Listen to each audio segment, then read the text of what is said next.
Hi, my name is Tim Reha, host of Venture All Stars here at the Candy Factory, here with Ryan Wang, who's a partner with Outpost Capital. Hey, my name is Ryan, and I am the founding partner of Outpost Capital. So, Outpost Capital is the first Silicon Valley-based Chinese fund that is focused on virtual reality and augmented reality investment. So, what is your background from you were most recently in New York, moved to San Francisco? That's right. So I started my career as an investment banker in New York and worked at Citigroup for a few years and also in Societe Generale, which is a French investment bank, for a few years. I moved to San Francisco roughly around 2 years ago, where I see virtual reality as an industry is start to taking off, and I just feel that I'm super passionate about the industry, and I really want to catch a wave. And I can see the potential of how big the industry will be going forward. So I want to catch a wave. That's why I started looking to opportunities in venture capital, joined CLI Ventures at the venture partner roughly 2 years ago, and moved to the Bay Area and started my career as a venture capitalist since then. Nice. So you're up in Seattle for the big Data 2 conference, meeting with different folks in this area. To go into your fund, what's your guys' target range in terms of stage of company and what kind of location? Sure. So we focus on seed stage investment. By saying that, we are not limited to only seed stage investment. So normally, if we do a seed stage investment, depending on whether we are leading or we are following. So if we are leading, sometimes the check size could go up to $1 million or to 2 million. And if we are doing a following or syndicate, normally the check size could range between 100K to 500K. In addition to that, we can also participate in Series A, and we always reserve like 20% of the capital for the follow-on investments of our portfolio companies as well. So what's kind of on your investment radar and philosophy? And we can talk about some of your recent deals. Right. Sure. So I feel like in the virtual reality, augmented reality sector, so I classify most of the investment opportunities into 4 different categories. Number one is enabling technology. Example in this sector is a company called Vispe, which I recently invested. It's a light field company. They develop a full-stack live field solution from capturing to encoding, decoding, to data compression, to delivery. And the second category is called content. So in this sector, I invested in a company, Rogue Initiative. So they are a Los Angeles-based VR content company, and they are making premium, high-quality VR content. Third category is VR platforms. So invested in the Wave and Cat and Lightning. So these are segment-oriented type of VR social platforms. And the last category, I would say, is B2B. And in this sector, I invested in companies like Inside Maps, which leverage in computer vision, virtual reality, augmented reality, and solve problems in the real estate market. So Ryan, your fund's unique a little bit compared to U.S.-based funds with just U.S. GPs because you have a China connection. What's going on there?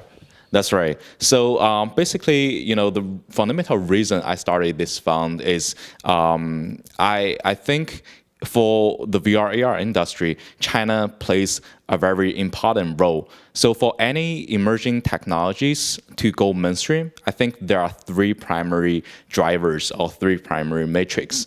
So it's the capital and the technology and the consumer market. So if we take a look at this equation, in between these 3 metrics, China is actually leading in terms of 2 of these out of these 3 metrics. So on the US side, it's definitely leading in terms of technology, in terms of talents and products, right? But if we look at the landscape for the virtual reality and augmented reality industry right now, China is leading in terms of the capital markets, meaning that on the primary market and the the deployable venture capital dollars that's to the VR AR industry. There are the capital reserve is in China is much larger than the U.S. and there are much larger liquidity on the much higher liquidity on the primary market in China than the U.S. That's why we see valuation of the startups in China is booming a lot versus on the U.S. In the past 2 years, it's kind of shrinking and getting down to a smaller size versus 4 years ago, right? So China is definitely leading in terms of capital, and in terms of the consumer market. So we know that for virtual reality, augmented reality, it is segmented into two major different categories: the high end and the low end. On the low end, it's basically a mobile-based solution, where in China it's the largest mobile market.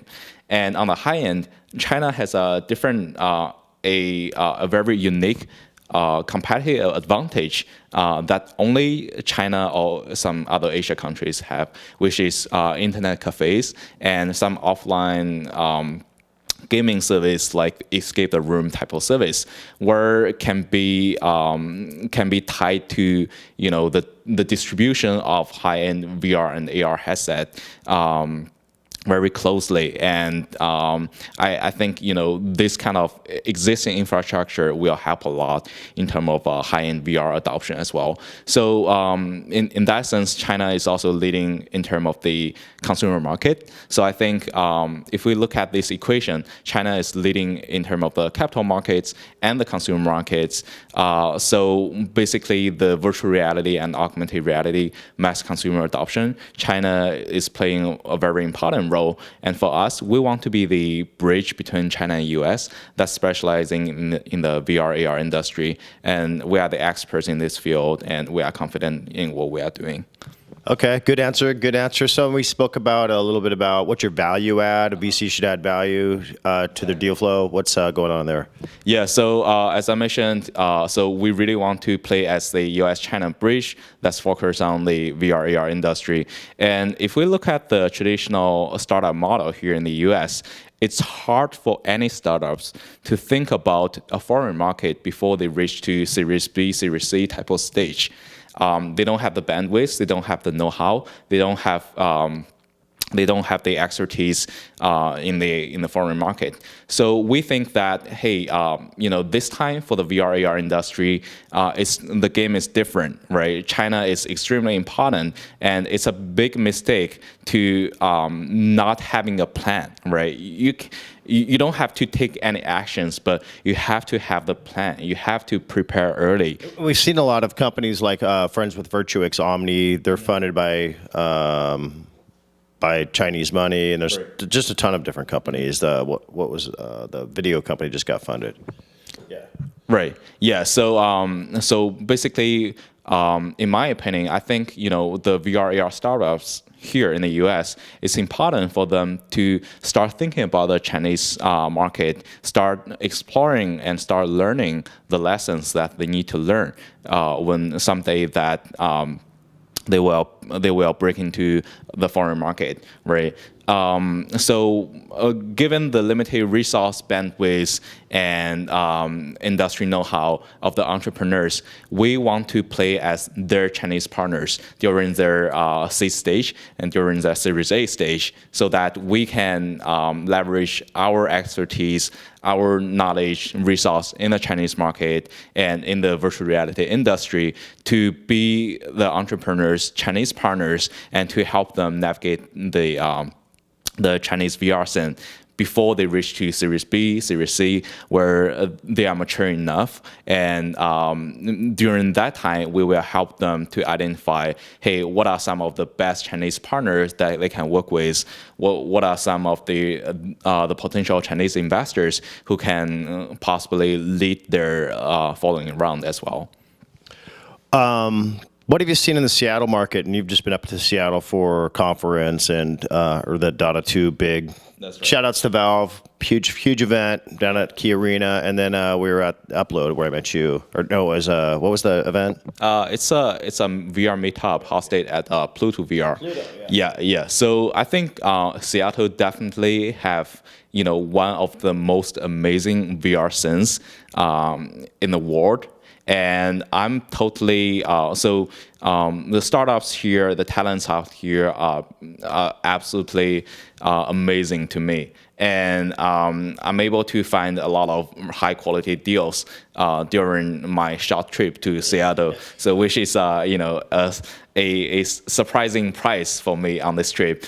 So I think compared to the VR scene in the Bay Area, it seems that Seattle has a lot of content-oriented type of startups. So a lot of gaming studios, people who are ex-Halo, ex-Bungie guys, making high-quality virtual reality and augmented reality games. So there are a lot of this type of startups. And in terms of the technology startups, more like technology-oriented type of startups, it's more compared to the Bay Area. It's not that kind of enabling technology. It's more like content-oriented technology. So, for example, my friend Tom, who actually introduced me to the meetup. His company is Limitless, and he's developing the technology so that that content creators can just grab the technology and make it easier to create high quality characters for their contents. Oh, yeah. So it's more like content oriented type of technology. Yeah. Interesting. All right. Well. Everybody's probably curious about how to connect with you. Right. So you can just shoot me an email, ryan@outpostvc.com, or you can find me on LinkedIn. Or you could take them snowboarding. So how's the snow season? We were talking about what you like doing outside of VC investing and snowboarding. Right. Yeah, I'm a big snowboarding fan. Not an expert in snowboarding, but I do go up to Lake Tahoe pretty much every week during the winter season. Right. And if you just go to Lake Tahoe, no matter Heavenly, Cookwood, North Star, or any other ski resorts, there's a higher chance you can just meet me on the ride. All right. Well, that's a good way to connect up with Ryan from Outpost VC. Thank you. Thank you very much. Thanks for being on the show. Yeah. Thank you for having me.